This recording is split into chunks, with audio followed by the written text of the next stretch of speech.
ഈ Honda civic വണ്ടികളുടെ ഒരു കോമൺ പ്രോബ്ലമാണ് ഇത്. ഞാൻ യൂട്യൂബിൽ നോക്കിയപ്പോൾ പല വണ്ടികൾക്കും ഈ സെയിം പ്രോബ്ലം കണ്ടു. പഴയ പാർട്സാണ്, ഒരുപാട് ബസ്സിങ് സൗണ്ട്, നോയ്സി ഉണ്ടാക്കി. അത് മാറിയെടുത്തു. നമുക്ക് ചെയ്യാനുള്ളതേ ഉള്ളൂ. ഇതുപോലുള്ള സ്മോൾ ജോബൊക്കെ ഈസിയായിട്ട് നമുക്ക് ചെയ്യാം. നിങ്ങൾക്കിത് വശമില്ലെങ്കിൽ യൂട്യൂബിലൊക്കെ നോക്കിയാൽ മതി. ഇത് ചെയ്തെടുക്കാൻ അത്ര വലിയ പാടൊന്നുമില്ല. പിന്നെ അത്യാവശ്യം ടൂൾസ് വേണമെന്നുള്ളതാണ്. ടൂൾസ് മാത്രം പോരാ, നമുക്ക് മനസ്സും വേണം.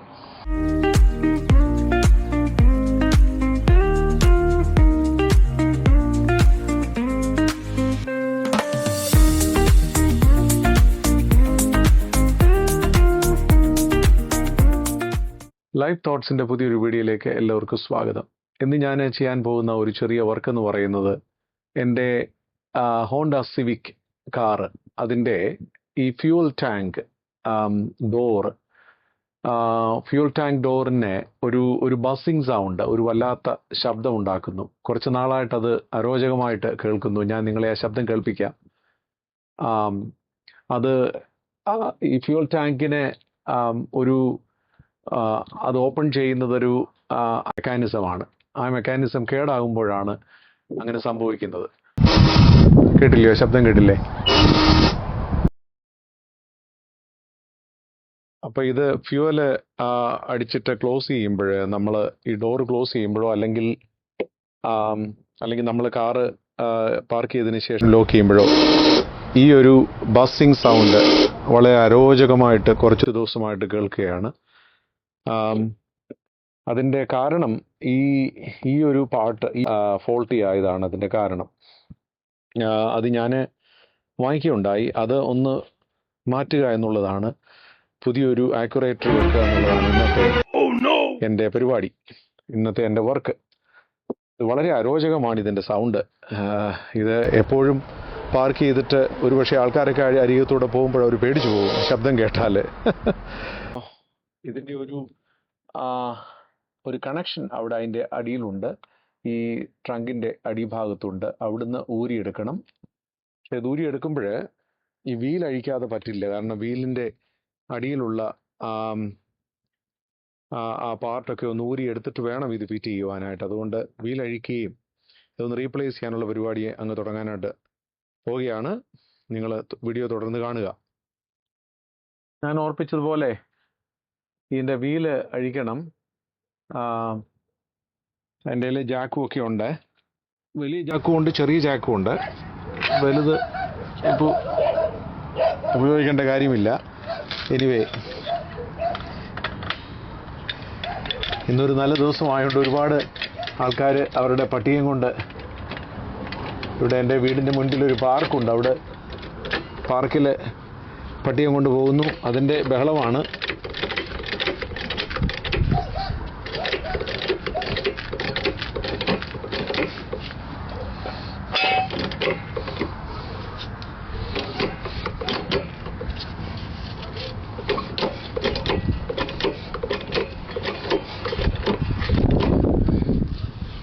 ഇത് വീലഴിച്ച് ഇതിൻ്റെ ഇടയ്ക്ക് കുറച്ച് സമയം ചെലവഴിക്കേണ്ടതായതുകൊണ്ട് ഞാൻ ഈ സേഫ്റ്റിക്ക് വേണ്ടിയിട്ട് ഈ ഒരു ജാക്ക് കൂടെ ഇത് വെക്കുകയാണ്. കാരണം സേഫ്റ്റി എപ്പോഴും വളരെ ഇമ്പോർട്ടൻ്റ് ആണ്.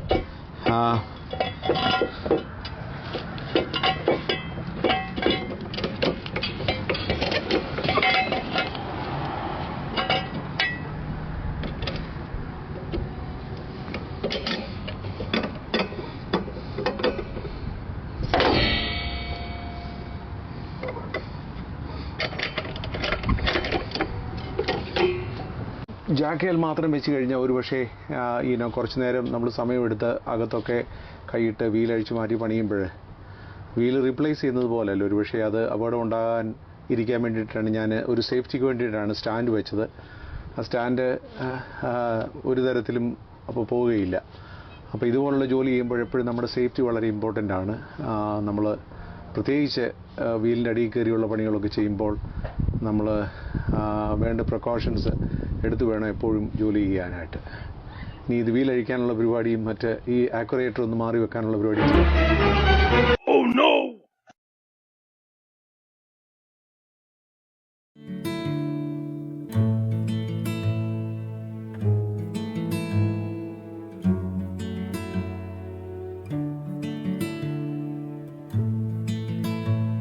ടൈറ്റായിപ്പോയി.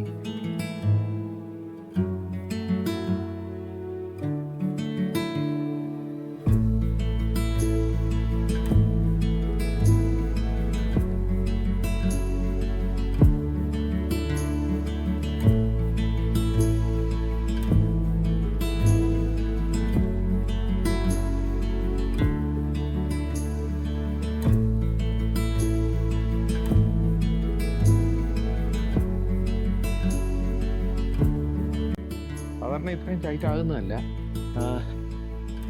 എന്താണെങ്കിലും ടൈറ്റ് ആയെന്ന് അറിയത്തില്ല. എനിവേ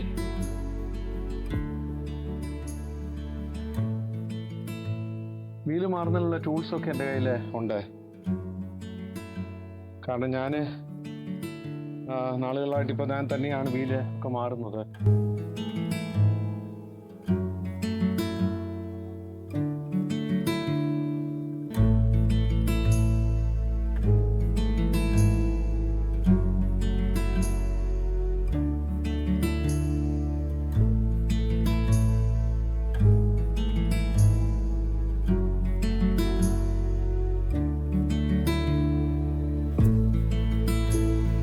അപ്പോൾ വീല് അഴിച്ചു.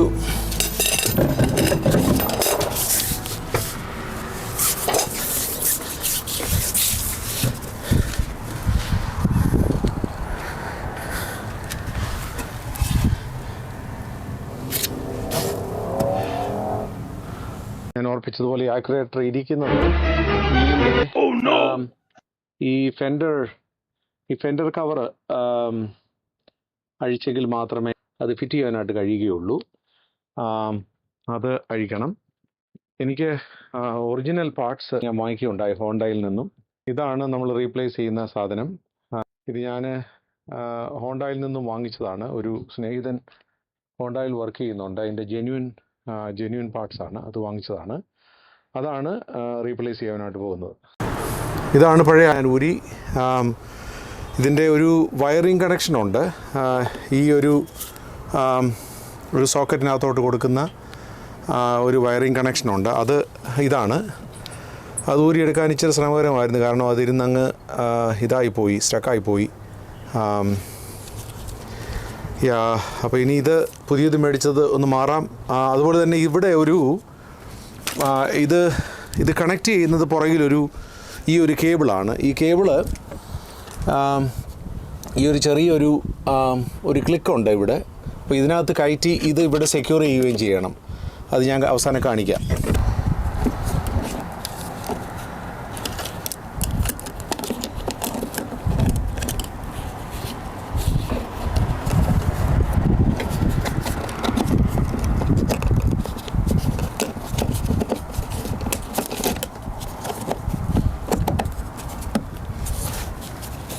പിടിക്കുന്നുണ്ടോ?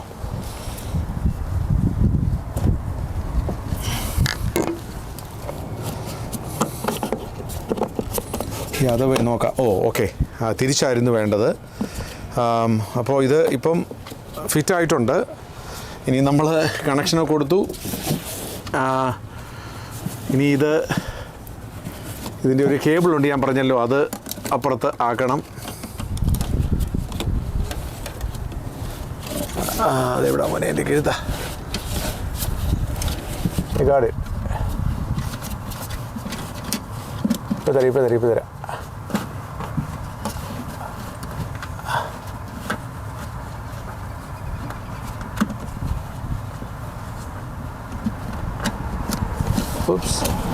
ഒരു മിനിറ്റേ തരാമേ. ഓക്കെ, വന്നോ? ഓക്കെ, ഇനി ആ ബുഷ് ഒന്ന് പുഷ് ചെയ്ത് അകത്ത് കയറ്റിയാൽ മതി. ഓൾറൈറ്റ്, ആ ബുഷ് കയറിയോ എപ്പോഴേ?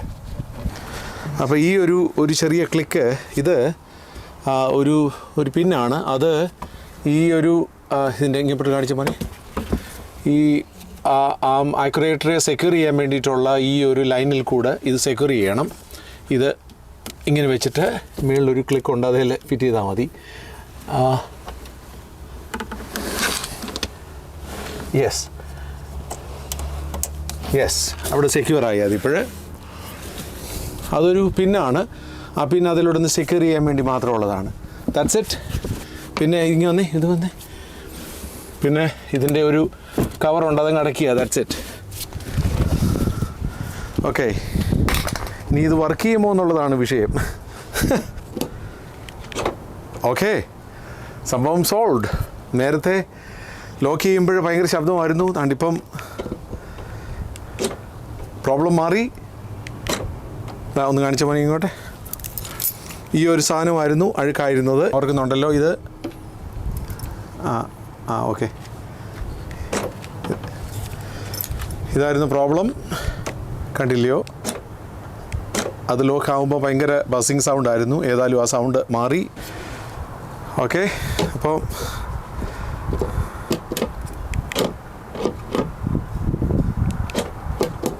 നമ്മുടെ ജോലി സക്സസ്ഫുൾ ആണ്. വാസ്തവത്തിൽ ഇത് വർക്ക്ഷോപ്പിൽ കൊടുക്കുകയാണെങ്കിൽ ഡെഫിനറ്റ്ലി ഒരു $50-60 ചിലവാകും ഇത് റിപ്പയർ ചെയ്യാൻ വേണ്ടിയിട്ട്. 60 അല്ല, അതിൽ കൂടുതൽ ചിലവാകും. ഞാനിത് പാർട്സിൻ്റെ ചിലവേ ആയുള്ളൂ. പിന്നെ എനിക്ക് എൻ്റെ കയ്യിൽ ടൂൾസൊക്കെ ഉണ്ടായിരുന്നതുകൊണ്ട് അത് തിരിച്ച് ഫിറ്റ് ചെയ്യുവാനും എളുപ്പമായി. എനിവേ ഞാൻ വീലൂടെ ഇനി ഫിറ്റ് ചെയ്യണം. Thank you, keep watching. Back to fender cover എല്ലാം തിരിച്ചിനി ഫിറ്റ് ചെയ്യണം.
ആ 3 പിന്നെ ഇത് അത്ര നല്ലതല്ല. ഇനി അതൊന്ന് മാറണം. അത് വലിയ വിലയൊന്നുമില്ല. അത് $1 വാങ്ങിക്കാൻ പറ്റുന്നതാണ്.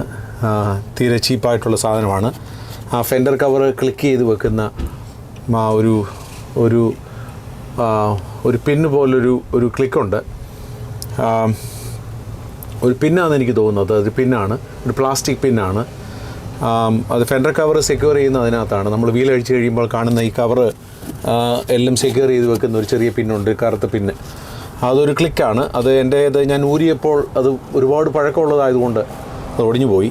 എന്നാലും അത് ഫിറ്റായിരുന്നു. Anyway, back to wheel fit ചെയ്യുക. ഓൾമോസ്റ്റ് ജോലി തീർന്നു. എൻ്റെ കുറച്ച് ദിവസത്തെ ഒരു ബോദറിങ് ഇഷ്യൂ ആയിരുന്നു ഈ ബസിങ് സൗണ്ട്. എനിക്ക് തോന്നുന്നു ഈ 2016, എൻ്റെ വണ്ടി 2016 ആണ്. ഈ ഹോണ്ട സിവിക്ക് വണ്ടികളുടെ ഒരു കോമൺ പ്രോബ്ലമാണ് ഇത്. ഞാൻ യൂട്യൂബിൽ നോക്കിയപ്പോൾ പല വണ്ടികൾക്കും ഈ സെയിം പ്രോബ്ലം കണ്ടു. അപ്പോൾ ഇതൊരു കോമൺ പ്രോബ്ലമാണ്. എനിവേ, ഇത് നമുക്ക് ചെയ്യാവുന്നതേ ഉള്ളൂ. ഈ ആക്യുറേറ്റർ എല്ലായിടത്തും വാങ്ങിക്കാൻ കിട്ടും. ഒറിജിനൽ ഹോണ്ട മേടിക്കണമെന്നൊന്നുമില്ല. നമുക്ക് കനേഡിയൻ ടയറിലോ മറ്റുള്ള സ്ഥലങ്ങളിലൊക്കെ ലഭിക്കുന്നതാണ്. അപ്പോൾ നിങ്ങൾക്കും ഇങ്ങനെയുള്ള ഈ പ്രോബ്ലം വന്നാൽ ഒരുപക്ഷെ മാറുവാനുള്ളതേ ഉള്ളൂ. അല്ലെങ്കിൽ എന്നെ കോൺടാക്റ്റ് ചെയ്യുക, ഞാൻ നിങ്ങളെ സഹായിക്കാം.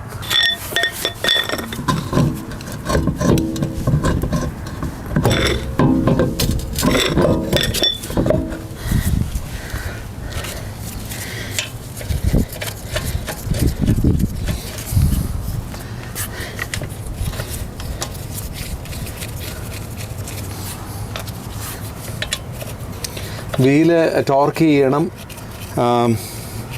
ആദ്യം ഫിറ്റ് ചെയ്ത് ടോർക്ക് ചെയ്യാനുള്ളൊരു പ്രത്യേക ടൂൾ എൻ്റെ കയ്യിലുണ്ട്, ടോർക്കിംഗ് ടൂളുണ്ട്. അത് വെച്ചാണ് ഞാനിത് ടോർക്ക് ചെയ്യുന്നത്. ഓവർ ടൈറ്റ് ചെയ്യാനും സാധ്യമല്ല. അതിൻ്റെ പിരിയൊന്നും വെട്ടാതെ അത് കറക്റ്റ് ടൈറ്റ് ചെയ്യണം. അതുകൊണ്ടാണ് ടോർക്ക് ചെയ്യാൻ ഉള്ള ടൂൾസൊക്കെ ഞാൻ വാങ്ങിച്ചത്.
ഇനി വീല് താഴെ ഇറക്കിയതിന് ശേഷം നമുക്ക് ബാക്കി ടോർക്ക് ചെയ്യാം. എൻ്റെ സേഫ്റ്റി സ്റ്റാൻഡ് ഞാൻ ഇന്ന് എടുക്കുകയാണ്.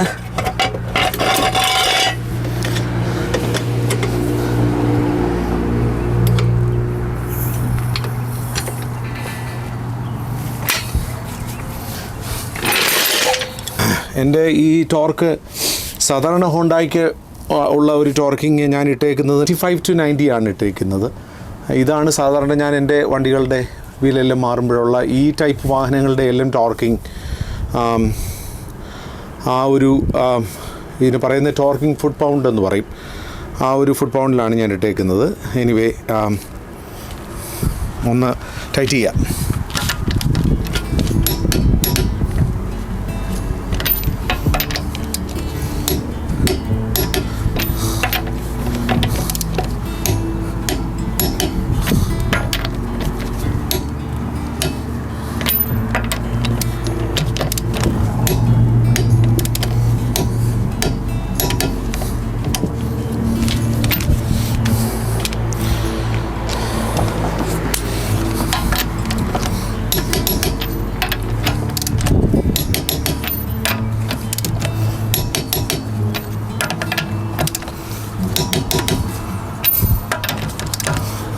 അപ്പോൾ നമ്മുടെ വാഹനത്തിൻ്റെ പണി കഴിഞ്ഞു. എൻ്റെ വീല് തിരിച്ച് റീപ്ലേസ് ചെയ്തു. എൻ്റെ ആക്യുറേറ്റർ മാറി. പഴയ പാർട്സാണ്. ഒരുപാട് ബസിങ് സൗണ്ട്, നോയ്സി ഉണ്ടാക്കി. അത് മാറിയെടുത്തു. നമുക്ക് ചെയ്യാനുള്ളതേ ഉള്ളൂ. ഇതുപോലുള്ള സ്മോൾ ജോബൊക്കെ ഈസിയായിട്ട് നമുക്ക് ചെയ്യാം. നിങ്ങൾക്കിത് വശമില്ലെങ്കിൽ യൂട്യൂബിലൊക്കെ നോക്കിയാൽ മതി. ഇത് ചെയ്തെടുക്കാൻ അത്ര വലിയ പാടൊന്നുമില്ല. പിന്നെ അത്യാവശ്യം ടൂൾസ് വേണമെന്നുള്ളതാണ്. ടൂൾസ് മാത്രം പോരാ, നമുക്ക് മനസ്സും വേണം. അപ്പോൾ ഇത് നമ്മളെ ഓർപ്പിക്കുന്നത് പലപ്പോഴും നമ്മളെ ജീവിതത്തിൽ നമ്മൾ കടന്നു പോകുന്ന, നമ്മൾ നിരന്തരം ഉപയോഗിക്കുന്ന സാധനങ്ങൾക്കൊക്കെ പഴക്കമുണ്ടാകും. അത് അഴുക്കായി പോകാൻ സാധ്യതയുണ്ട്. നമ്മുടെ ജീവിതത്തിൽ എപ്പോഴും ഇങ്ങനെ നമ്മൾ സ്ഥിരമായി ഉപയോഗിക്കുന്ന ഏത് കാര്യവും, ലോകത്തിലെ ഏത് കാര്യത്തിനും പഴക്കം വരാം. എനിക്ക് തോന്നുന്നു മനുഷ്യ ശരീരത്തിനും നമ്മുടെ ശരീരത്തിനും ജീർണത ബൈബിൾ പറയുന്നുണ്ട്. ജീർണത നമ്മുടെ ശരീരത്തിലുണ്ട്. ഞാൻ ഈ വീഡിയോ വൈൻഡപ്പ് ചെയ്യുമ്പോൾ എൻ്റെ ഫ്യൂൾ ഡോർ റെഡിയാക്കി. പഴയ എൻ്റെ കൈവശമുണ്ട്. ഇത് നമ്മളെ ഓർപ്പിക്കുന്നത് നമ്മുടെ ജീവിതത്തിലും ഒരുപക്ഷെ നിരന്തരമായി നമ്മുടെ ജീവിതത്തിൽ ഒരുപാട് കാര്യങ്ങൾ നമുക്ക് നഷ്ടപ്പെടാം. അല്ലെങ്കിൽ നമ്മുടെ ജീവിതത്തിലെ തന്നെ നമ്മുടെ ആരോഗ്യം നഷ്ടപ്പെടും, നമ്മുടെ കണ്ണിൻ്റെ കാഴ്ച കുറയും, നമ്മുടെ മസിലുകളുടെ ബലം കുറയും. നമ്മുടെ ജീവിതത്തിൽ പലതും നഷ്ടപ്പെട്ടു പോകാം. നിരന്തരമായി നാം ഉപയോഗിക്കുന്ന അല്ലെ നാം സ്നേഹിക്കുന്ന വ്യക്തികൾ നമ്മിൽ നിന്ന് അകന്നു പോകാം. നാം സ്വന്തമെന്ന് കരുതുന്ന പലതും നമ്മിൽ നിന്ന് അകന്നു പോകാം. നാം വളരെ വേദനയോടെ സ്നേഹിച്ചവരൊക്കെ നമ്മളെ മാറ്റി നിർത്തിയേക്കാം ജീവിത സാഹചര്യങ്ങളിൽ.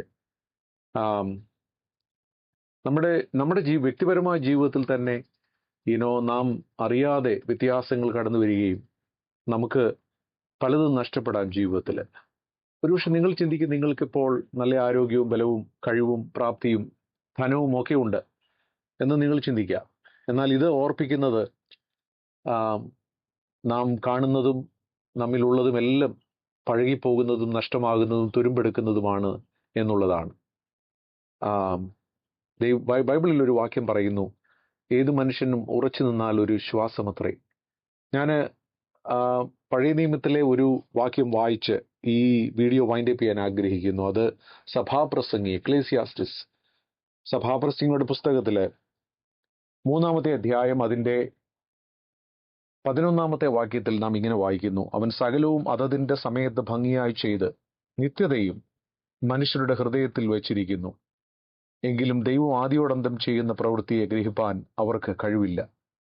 ഞാൻ ഒന്നുകൂടെ വായിക്കുവാനായിട്ട് ആഗ്രഹിക്കുന്നു.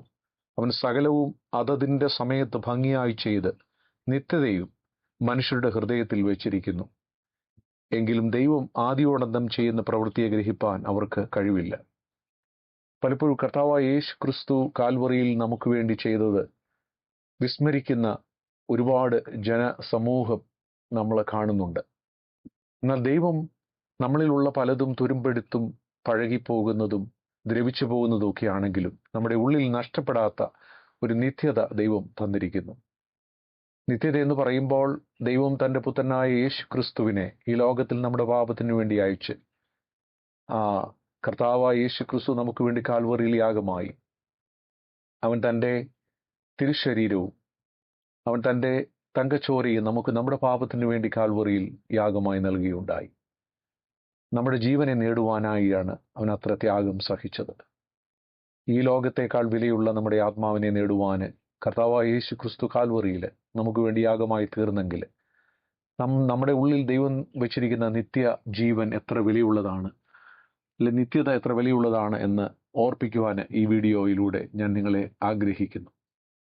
അതുകൊണ്ട് നിത്യത നഷ്ടപ്പെടാതെ കർത്താവായ യേശു ക്രിസ്തുവിൽ വിശ്വസിച്ച് നിത്യജീവൻ പ്രാപിച്ച് സ്വർഗരാജ്യത്തിൻ്റെ ദൈവരാജ്യത്തിൻ്റെ അവകാശികളായി തീരുവാൻ ദൈവം കർത്താവായ യേശു ക്രിസ്തു എല്ലാവർക്കും കൃപ നൽകട്ടെ. പരിശുദ്ധാത്മാവ് അതിലേക്ക് നിങ്ങളെ നടത്തട്ടെ. വീഡിയോ കണ്ടതിലുള്ള സന്തോഷവും സ്നേഹവും അറിയിക്കുന്നു. എൻ്റെ ചാനൽ സബ്സ്ക്രൈബ് ചെയ്യുക, മറ്റുള്ളവർക്ക് ഇത് അയച്ചു കൊടുക്കുക. Thank you.